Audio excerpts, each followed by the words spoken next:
বহু বছর এই দিনটির জন্য অপেক্ষা করেছি। বিসমিল্লাহির রহমানির রহিম। নতুন করে স্পোর্টস 2026 কর্মসূচির উদ্বোধনী অনুষ্ঠানের মাননীয় প্রধান অতিথি, যার বলিষ্ঠ নেতৃত্বে আজ বাংলাদেশ এক নতুন ভোরের স্বপ্ন দেখছে।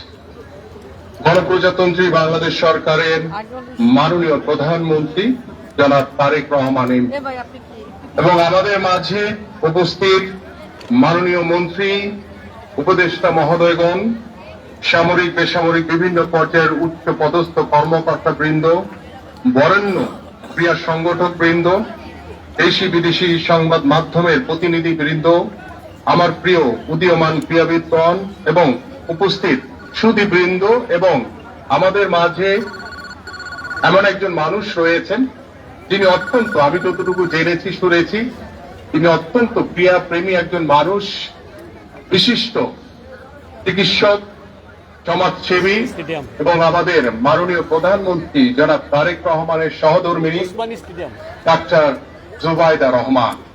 সবাইকে আসসালামু আলাইকুম। আজকের এই মুহূর্ত বাংলাদেশের ক্রীড়াঙ্গনের জন্য একটি মাহেন্দ্র ক্ষণ। আজকের এই আয়োজন কেবল একটি উৎসব নয়, বরং এটি আমাদের সরকারের ক্রীড়া সংক্রান্ত নির্বাচনী ইশতেহারের প্রতিটি প্রতিশ্রুতি বাস্তবায়নের এক অনন্য মাইল ফলক। আমরা আজ এখানে যে দৃঢ় প্রত্যয় নিয়ে একত্রিত হয়েছি তা হল বাংলাদেশের ক্রীড়াঙ্গনকে বিশ্বে সুউচ্চ আসনে প্রতিষ্ঠিত করা। যুব ক্রীড়া মন্ত্রণালয় দায়িত্বপ্রাপ্ত প্রতিমন্ত্রী হিসেবে আমি গর্বিত যে আমরা তৃণমূলের প্রতিভাকে জাতীয় পর। আমি একটু আজানের জন্য বিরতি নিচ্ছি।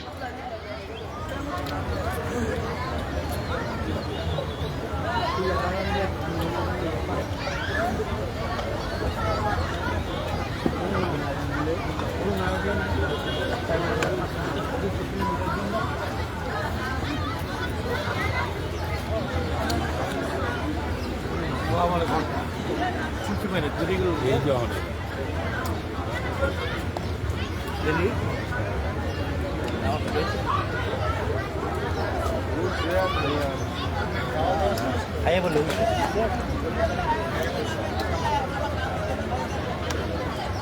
Allah yang menurut